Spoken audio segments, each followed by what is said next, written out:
Hi guys, in this video we are gonna take a closer look at one of my most controversial bow builds so far, Penobscot style Hydra Penta bow.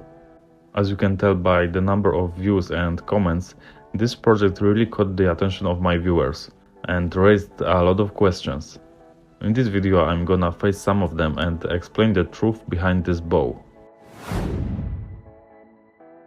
Those of you who have been following my work for a while certainly know I'm not afraid of putting my bow making skills to the test. My work is often inspired by the real bows that existed and were used throughout the history, but also by the modern fantasy style approach to the archery.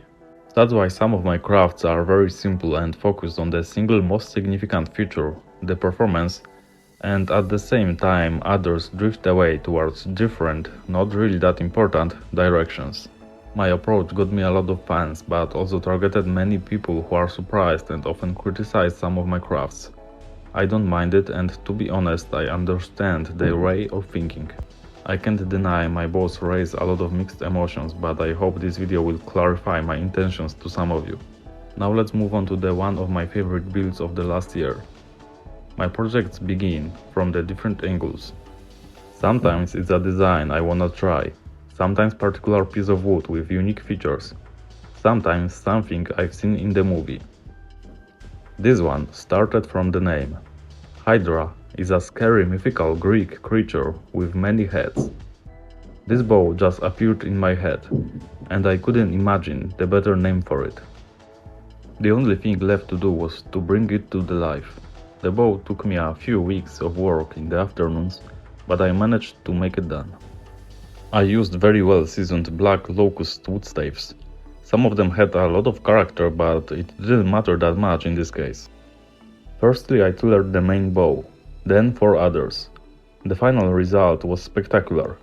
The bow was drawing between 60 and 70 pounds at 26 inches, what made really tough for me to use its full potential. But does such a build make any sense when it comes to the usefulness? Well, to be honest, with that number of limbs and strings, not really. Imagine the amount of work to keep it in a good shape. Taking care and replacing that many strings would be extremely annoying. It also creates much bigger risk of any kind of failures, as there are many more potential points for this to happen. Also, when it comes to the performance, it's not really that good too. Many bows, many strings, equals a lot of energy losses. Moreover, the bow is bulky and loud. So you are probably thinking, are there any advantages of such bows?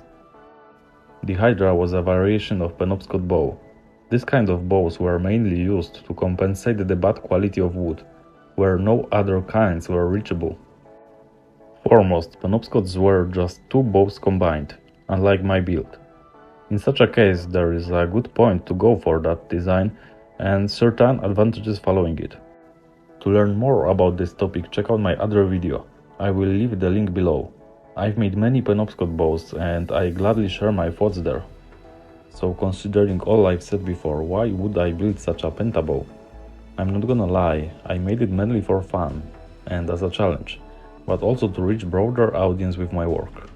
Well designed and great performing bows unfortunately in most cases seems to be not interesting enough for a potential person who might get into my content. Apparently such unusual builds can make such a person get involved in the bow making world and seek for more. It is what it is. I hope you liked this video. Please let me know what bows would you like me to build next. Thank you for watching.